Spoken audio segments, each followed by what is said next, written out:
Éternel notre Père, Dieu trois fois saint, lion de la tribu de Juda, toi qui es le commencement et la fin, je veux bénir ton nom ce matin.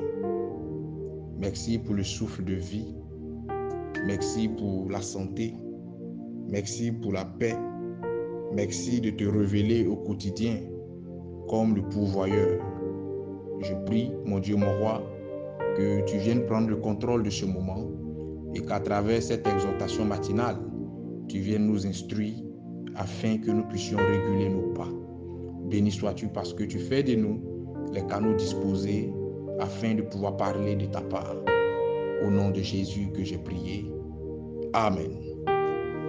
Que la grâce et la faveur du Seigneur soient sur vous. Que l'Éternel Dieu des armées bénisse vos différentes journées. Bienvenue à notre dévotion matinale. L'intitulé de cette dévotion sera « Dieu ne te condamne pas, mais change ». Jean le chapitre 8, verset 1 à 11.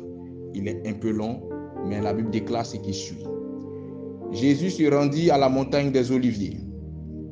Mais dès le matin, il alla de nouveau dans le temple, et tout le peuple vint à lui. S'étant assis, il les enseignait. Alors les scribes et les pharisiens emmenèrent une femme surprise en adultère, et, la plaçant au milieu du peuple, il dit à Jésus, « Maître, cette femme a été surprise en flagrant délit d'adultère. Moïse, dans la loi, nous a ordonné de lapider de telles femmes. Toi donc, que dis-tu » Il disait cela pour l'éprouver, afin de pouvoir l'accuser. Mais Jésus, s'étant baissé, écrivait avec le doigt sur la terre.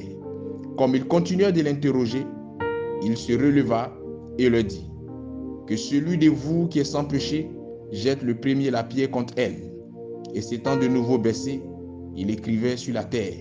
Quand ils entendirent cela, accusés par leur conscience, ils se retirèrent un à un, depuis le plus âgé jusqu'au dernier. Et Jésus resta seul avec la femme qui était là au milieu. Alors s'étant relevé, et ne voyant plus que la femme, Jésus lui dit, « Femme, où sont ceux qui t'accusaient? Personne ne t'a-t-il condamné ?» Elle répondit, « Non, Seigneur. » Et Jésus lui dit, « Je ne te condamne pas non plus. Va et ne pêche plus. » Amen, amen, amen. Ce passage-là, beaucoup de chrétiens l'aiment,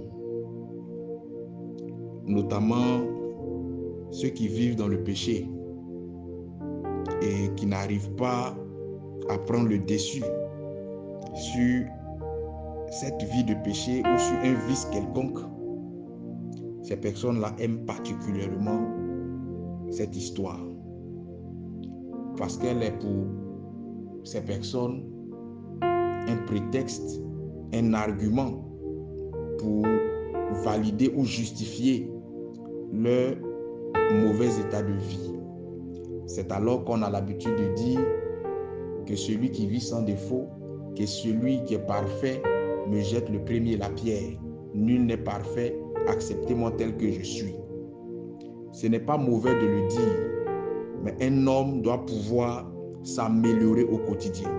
Un homme doit pouvoir, surtout un enfant de Dieu, doit pouvoir faire l'effort de dominer certaines choses, certains vices, afin de pouvoir mieux marcher avec le Seigneur. Cette femme a été prise en flagrant délit d'adultère. Malgré ça, Jésus ne l'a pas condamnée. Là où les hommes l'accusaient, Jésus ne l'a pas accusée.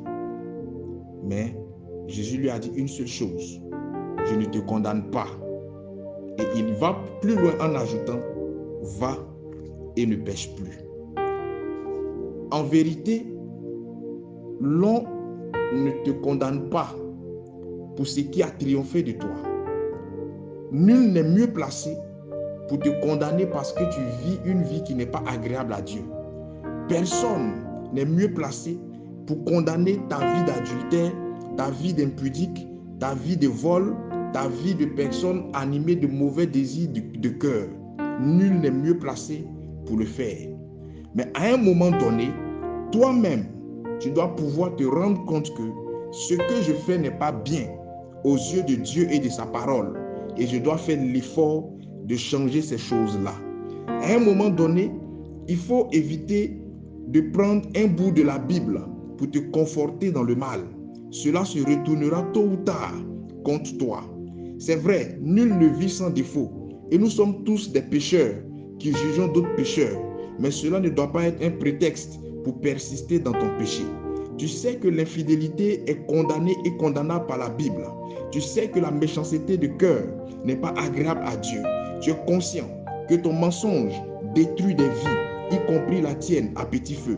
Tu connais le péché qui te fatigue en secret.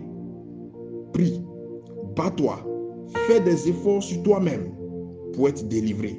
Cesse de chercher des bouts de versets ou des citations qui vont t'encourager ou te conforter dans ton mauvais état de vie. Le temps est venu pour toi de te repentir et de changer. Je prie que le Seigneur te donne la bonne compréhension des choses et que Dieu t'aide à triompher de ce qui te dominait jusqu'ici. Shalom chez vous.